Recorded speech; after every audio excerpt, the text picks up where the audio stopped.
Miss Karina Benaflor, kayo po ba yung immediate family ni Mr. Jake Villegas? Yes. Ma'am, from St. Thomas Funeral Homes po ito. Ano pong ipapasuot natin sa bangkay? Sige, ako na lang magpapadala. Okay po, wait na lang po namin. Thank you po.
Karina, maraming salamat sa lahat.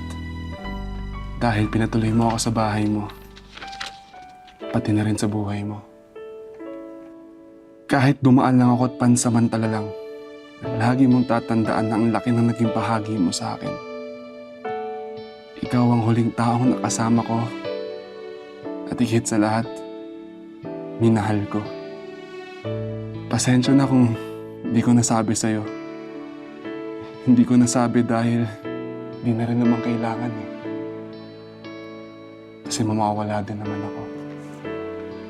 Pero ikaw, marami ka pang makikilala. Magmamahal ka pa at masasaktan ng paulit-ulit. Kaya Karina, mabuhay ka pa hanggat gusto mo. Gawin mo lahat ng pangarap mo. Mamasyal ka, makipagkilala sa mga tao, magtrabaho ng kung ano-ano. Manahi ng manahi. Tuparin mo lahat. Pangako, Karina. Nandito lang ako lagi. Mararamdaman mong andito lang ako. P.S. Pakipublish yung story ko, ah. Tayong dalawang sumulat niyan.